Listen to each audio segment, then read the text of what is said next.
नमस्कार मंडळी, स्वागत आहे तुमचं आमच्या चॅनलमध्ये। आवाज महामुंबईचा, शोध बातमीचा, कौल मनाचा। चला तर मग आमचे चॅनल लाईक करा, शेअर करा आणि सबस्क्राइब करा। धन्यवाद। म्हसळा तालुक्यातील गोंडघरमध्ये श्री बाबदेव मंदिराचा भव्य लोकार्पण सोहळा। खासदार सुनील तटकरे यांच्या हस्ते उद्घाटन। रायगड जिल्ह्यातील म्हसळा तालुक्यात असलेल्या गोंडघर येथे आज उत्साहाचे वातावरण पाहायला मिळाले। निमित्त होते नवनिर्मित श्री बाबदेव मंदिराच्या उद्घाटन सोहळ्याचे। रायगडचे खासदार सुनील तटकरे यांच्या हस्ते या मंदिराचे लोकार्पण करण्यात आले। यावेळी भाविकांची आणि राजकीय कार्यकर्त्यांची मोठी मांदियाळी पाहायला मिळाली। गोंडघर गावातील ग्रामस्थांच्या श्रद्धेचे स्थान असलेल्या श्री बाबदेव मंदिराची अतिशय भव्य आणि आकर्षक पद्धतीने उभारणी करण्यात आली आहे।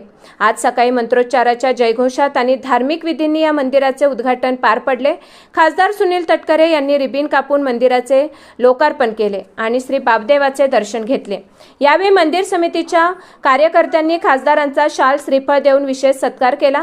यावेळी उपस्थितांना संबोधित करताना खासदार सुनील तटकरे यांनी स्थानिक विकासावर भर दिला। ते म्हणाले की भावी पिढीला रोजगारासाठी प्रशिक्षित करणं ही काळाची गरज आहे। केवळ पदव्या घेऊन चालणार नाही, तर कौशल्यावर आधारित प्रशिक्षण देऊन स्थानिकांना उद्योगांमध्ये संधी मिळवून देण्यासाठी आम्ही कटिबद्ध आहोत। तसेच या भागातील पाण्याचा प्रश्न सोडवण्यासाठी आणि पायाभूत सुविधांच्या विकासासाठी कोट्यावधी रुपयांचा निधी उपलब्ध करून दिला असून इथला विकास थांबणार नाही, असे महत्त्वपूर्ण प्रतिपादन त्यांनी यावेळी केले।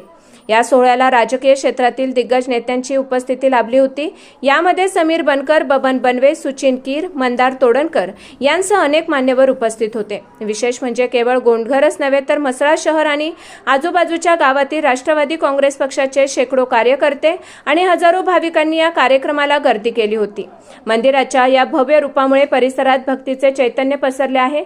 आवाज महामुंबईचा चॅनेलसाठी संदेश घोलप, म्हसळा। ते काम किती कोटीचं हो, ते करण्याची जबाबदारी माझी राहील।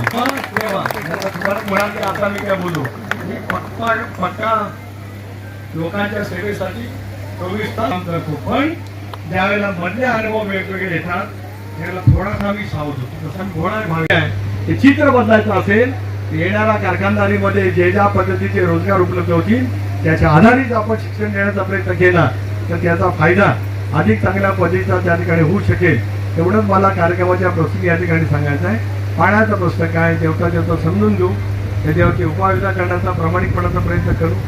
नाहीतरी इतके वर्ष आपण कोणातरी वेगळ्या पक्षाची वाटचाल करताना माझ्यासोबत आल्यापासून या गावामध्ये काही कोटी रुपयाची कामं झाली, हे सत्य तुम्हाला कधी नाकारता येणार नाही।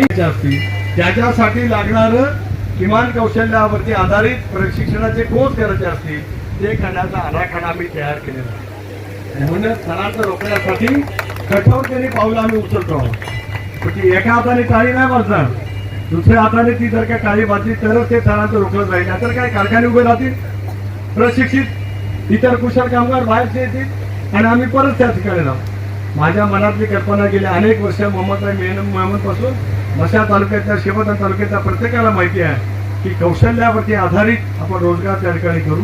केवळ ज्युनियर कॉलेज करून आपल्याला चालणार नाही। राखण्याची जबाबदारी माई माऊली घेतीलच, पण व्यसन मुक्ती करून